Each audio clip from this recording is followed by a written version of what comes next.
우리는 참으로 다양한 기쁨의 감정을 경험하며 살아갑니다. 요즘 신방기간 보내고 계시죠? 담임 목사님을 모시고 성도님들 가정마다 신방을 가보면 깨끗하게 정리된 성도님들의 집안 모습이 가장 먼저 눈앞에 들어옵니다. 정리하는 게 힘들고 귀찮을 수 있겠습니다. 그러나 그 잘 정리된 집안의 모습을 보는 기쁨 또한 있으실 것입니다. 처음 차를 샀을 때 드는 기분을 기억하십니까? 아마도 그 기분 잊지 못하실 것입니다. 차가 너무 소중해서 집을 놔두고 얼마간은 차에서 주무신다는 주변 분들의 이야기를 들은 적이 있습니다. 저는 그 정도는 아니었으나 밤새 잠을 못 자고 틈틈이 거실 밖을 내다보면서 차가 잘 있나 살펴본 기억이 있습니다. 그러나 깨끗하게 정리된 집도 어느 순간에는 어질러 있기 마련입니다. 그렇게 소중하게 아끼던 첫 차도 어느 순간에는 그냥 평범한 이동수단이 되어 있기 마련입니다. 비단 두 가지 예뿐만이 아니죠. 그보다 큰 기쁨의 순간과 감정들이 우리의 삶 가운데 분명히 존재하고 있지만 그렇다고 그 기간이 그렇게 오래가지는 않습니다. 오히려 여전히 존재하는 사람들과 주변 환경에서 오는 어려움, 갈등들로 인해서 순간 경험했던 그 기쁨의 감정을 어느 순간 잊어버리기 마련이죠.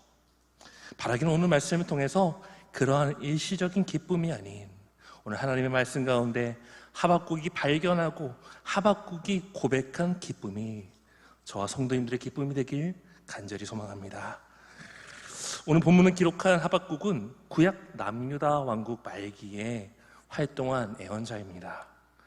하박국이 활동하던 당시 남유다는 신흥제국 바벨론이 급부상하던 시기로서 강대국 간의 세력 다툼 사이에 마음을 놓을 수가 없는 불안한 시기를 보내고 있었습니다. 더욱이 제16대 왕 요시야가 무기또에서 전사한 후에 남유다는 큰 위기를 맞이해야 했습니다. 남유다는 이후 애굽의 세력하에 자신들의 왕이 임의로 바뀌는 수모를 당합니다. 그러나 이마저도 오래가지 않죠. 애굽 군대를 대파한 바벨론은 애굽이 세운 그 여호야김 왕을 바벨론으로 잡아갑니다. 얼마나 수치스러운 일입니까? 정치, 외교, 전 분야 큰 혼돈과 위기의 시기였던 남유다는 거기다가 도덕, 종교적 타락까지 극에 달했던 시기였습니다. 통치자들은 강대국에 조공을 바치기 위해서 백성들을 착취했고 하나님의 말씀을 선포하는 참된 선지자들은 박해하고 잡아 죽이는 일까지 저질렀습니다. 다른 예언서들이 이러한 시대를 향한 하나님의 심판을 말씀했다면 하박국서는 하나님의 말씀을 등한시하고 폭력과 불의가 가득한 시기 가운데 하박국 개인의 내적 갈등과 그에 대한 질문으로 하나님께 나아갔습니다. 1절에서 2절 말씀을 함께 읽겠습니다. 여호와여, 내가 부르짖어도 주께서 듣지 아니하시니 어느 때까지리까? 내가 강포로 말미암아 외쳐도 주께서 구원하지 아니하시나이다. 아멘. 하나님은 그러한 하박국에 불의하고 악한 남유다 왕국을 바벨론을 일으켜 심판하실 것이다 말씀하시죠. 하박국은 그러한 하나님께 바벨론이 더 부패하고 폭력적이며 패역했음을 말하며 자신을 성루에 서서 하나님의 말씀을 기다리는 파수꾼으로 묘사하는데 하나님은 그런 하박국에게 다시 말씀을 주십니다. 2장 3절에서 5절 말씀이 그 내용인데 제가 읽겠습니다. 이 묵시는 정한 때가 있나니 그 종말이 속히 이르겠고 결코 거짓되지 아니하리라. 비록 더딜지라도 기다리라. 지체되지 않고 반드시 응하리라. 보라, 그의 마음은 교만하며 그 속에서 정직하지 못하나 의인은 그의 믿음으로 말미암아 살리라. 그는 술을 즐기며 거짓되고 교만하여 가만히 있지 아니하고 수울처럼 자기의 욕심을 넓히며 또 그는 사망 같아서 족한 줄을 모르고 자기에게로 여러 나라를 모으며 여러 백성을 모으나니. 하나님은 바벨론이 행한 억압과 불의에 대해서도 분명히 말씀하고 계십니다. 바벨론은 실제로 하나님이 주신 그 능력을 남용해서 이웃나라들을 지나치게 괴롭히며 학대하였습니다. 바벨론 또한 정직하지 못했습니다. 이는 단순히 정직하지 못한 거짓말을 하는 것을 말하지 않습니다. 정직, 히브리어 야샤르라는 단어는 적합하다, 옳다, 똑바로 행하다라는 뜻을 가지는데, 그 앞에 부정사 로가 붙음으로써 하나님 앞에 합당하지 못한 바벨론의 모습을 포괄적으로 나타내고 있습니다. 뿐만 아니라 술을 즐기는 모습은 향락에 빠져있는 바벨론의 모습을 보여줍니다. 나라가 번성하고 풍성한 상황 가운데 향락에 빠져서 방탕했던 바벨론입니다.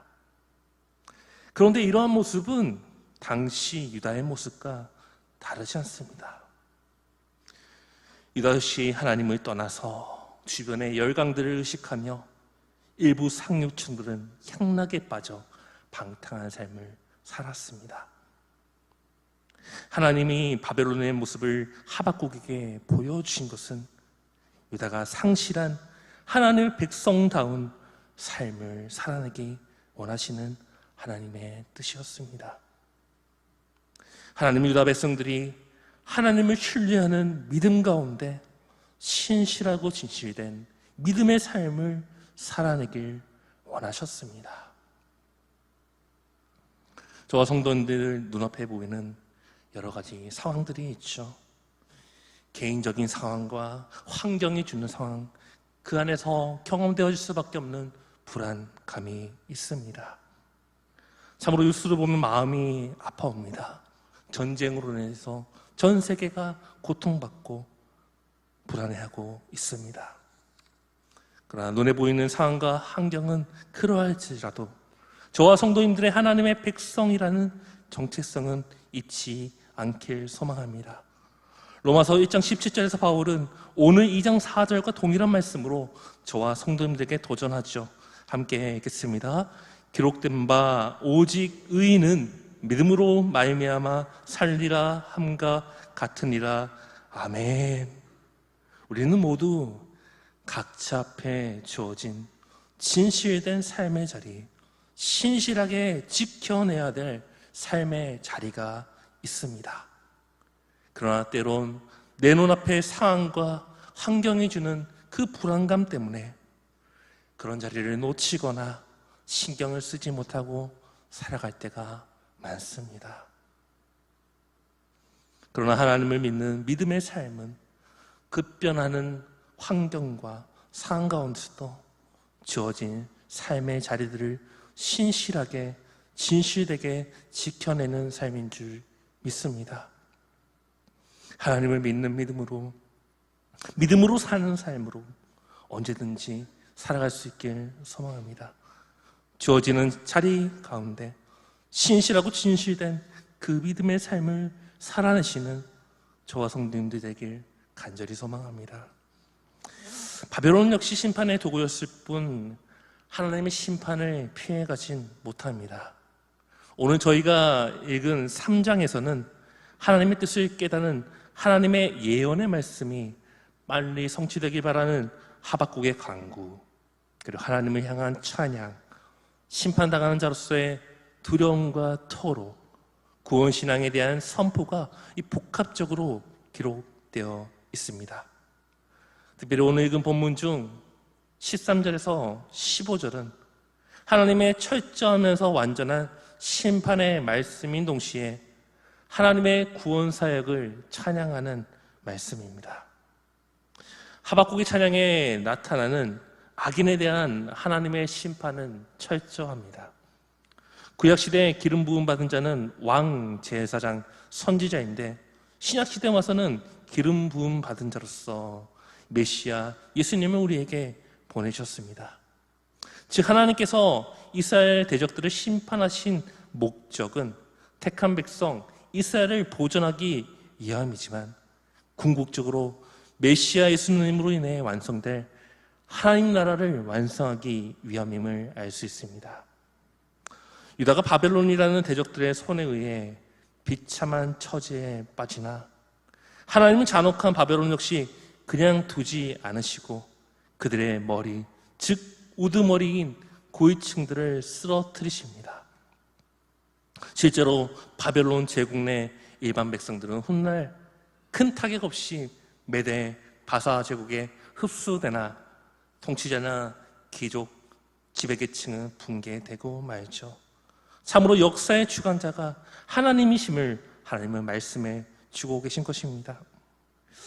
하박국은 하나님께서 예굽의 군사들을 수장시키며 이스라엘 백성들을 출애굽하게 하신 것처럼 바벨론을 멸망시키시고 제2의 출애굽을 유다 백성들에게 주실 것을 확신합니다. 하박국 선지자는 이러한 하나님의 심판으로 인한 두려움을 호소하면서도 여호와 하나님의 구원을 신뢰함을 16절 이후로 고백합니다. 16절 말씀 함께 읽겠습니다. 내가 들었으므로 내 창자가 흔들렸고 그 목소리로 말미암아 내 입술이 떨렸도다. 무리가 우리를 치러 올라오는 환난 날을 내가 기다림으로 썩이는 것에 내 뼈가 들어왔으며 내 몸은 내 혓에서 떨리는도다. 아멘. 여기서 창자는 몸 전체를 의미합니다. 선지자 하박국이 하나님의 심판을 마주하는 두려움이 어떠한지를 생생하게 표현해주는 단어입니다. 입술이 떨렸다는 것은 이러한 하나님의 심판의 메시지를 전하는 선지자로서의 고충을 나타냅니다. 뿐만 아니라 썩이는 것이 내 뼈에 들어왔으며 내 몸은 내 혓에서 떨린다 말하죠. 심판의 말씀을 마주한 하박국이 뼈를 깎는 듯한 고통과 두려움을 가지고 있음을 나타내고 있습니다. 그러나 감당하기 힘든 그 두려움 가운데서도 하박국이 강조한 것이 있습니다. 그것은 하박국에게 들려주신 하나님의 말씀이 반드시 실현되는 하나님의 메시지라는 것입니다. 저와 성도님들이 살아가는 환경과 상황 가운데서도 오직 바라야 될 것은 반드시 실현되는 하나님의 말씀인 줄 믿습니다. 하나님의 백성은 눈에 보이는 상황과 환경을 통해 두려워하며 그러한 보여지는 것들에 감정이 흔들리는 것이 아니라 당장은 보이지 않지만 반드시 실현되어질 하나님의 말씀에 대한 두려움 가운데서 그 말씀이 실현될 것이라는 확신과 믿음 가운데 살아가야 합니다. 격변하는 시기 가운데서 하박국을 통해 말씀하신 하나님은 오늘도 믿음으로 하나님이 하시기를 바라보며 하나님의 말씀을 두려워하는 자를 찾고 계십니다. 불완전하고 유한한 이 땅 가운데 영원한 것은 없습니다. 변하지 않을 반드시 실현될 하나님의 말씀을 두려워하는 자들로서 믿음의 삶을 살아내시는 저와 성도님들 되기를 간절히 소망합니다. 오늘 17절에서 18절은 주변의 온갖 환난과 어려움 가운데서도 하나님의 백성이 살아가야 될 믿음의 모습을 보여주고 있습니다. 17절에 18절 말씀을 함께 읽겠습니다. 비록 무화과 나무가 우성하지 못하며 포도나무에 열매가 없으며 감람나무에 소출이 없으며 밭에 먹을 것이 없으며 우리의 양이 없으며 외양간에 소가 없을지라도 나는 여호와로 말미암아 즐거워하며 나의 구원의 하나님으로 말미암아 기뻐하리로다. 아멘. 오늘 17절에서 18절 이 하박국의 고백은 현실의 어떠한 문제가 해결되어서 하나님을 찬양하는 찬양이 아닙니다. 오히려 가장 필수적인 요소들이 더 이상 존재하지 않는, 그로 인해 생존의 위험마저 경험할 수 있는 절박한 상황 가운데 드리는 찬양입니다. 어떻게 이런 찬양을 드릴 수 있겠습니까? 과연 지금 이런 상황에서 무엇을 기대할 수 있겠습니까? 참으로 아무것도 기도할 수 없는 처참한 상황 가운데 드려진 찬양입니다. 그러나 하박국은 그러한 절박한 현실의 문제를 넘어서 구원이 되시는 여호와 하나님으로 말미암아 기뻐하고 있습니다. 성도님들, 우리는 모두 연약해서 눈에 보이는 생존의 문제와 환경과 상황의 문제에 자유하지 못한 삶을 살아가고 있습니다. 유한한 기쁨 뒤에 몰려오는 수많은 걱정과 두려움에 압도당하는 삶을 살아가고 있죠. 그러다 보니 그러한 눈앞의 문제들을 벗어나기 위해 더 안정적인 상황, 더 풍족한 상황을 바라보기도 합니다. 노력해보기도 하죠. 그러나 그러한 눈에 보이는 것을 조차 살아가다 보면 어느 순간 하나님만이 주실 수 있는 구원의 은혜는 놓칠 수밖에 없습니다. 오늘 하박국의 고백은 다른 누구도 아닌 하나님을 향한 하박국 개인의 고백입니다. 하박국은 자신이 처한 상황과 환경, 그것은 여전히 아무것도 기대할 수 없을지라도 하나님이 나의 하나님 되시기에 그 나의 하나님으로 말미암아 즐거워하며 기뻐하겠다, 나의 힘이 되신 하나님을 의지하겠다 고백하고 있습니다. 하박국의 확신의 찬 고백은 저와 성도님들의 삶의 어떠한 위기와 문제 앞에서도 나의 하나님으로 인해 기뻐할 수 있으며 다시 일어설 수 있음을 말씀해 주고 있습니다. 하나님의 능력은 우리의 모든 문제를 해결할 수 있는 근원적인 능력이 되어 주십니다. 바라기는 성도님들 삶에 도저히 해결되지 않는 그 문제조차 하나님을 나의 하나님으로 믿는 믿음을 통해서 해결되어질 줄 믿습니다. 채워지지 않는 것에 대한 불안함, 해결되지 않는 것에 대한 불안함, 주변 환경에 대한 여전한 그 불안감들을 붙들고 살아가는 것이 아니라 나의 능력 되시는 하나님, 나의 기쁨 되시는 하나님을 붙들며 살아가시는 성도님들 되시길 소망합니다. 그러하기에 이 하박국의 고백이 저와 성도님들이 처한 상황과 환경에 드려지는 나의 고백이 되어서 그 하나님이 나의 하나님 되신다 선포하며 승리하시는 저와 모든 성도님들 되시기에 간절히 소망하며 축복합니다.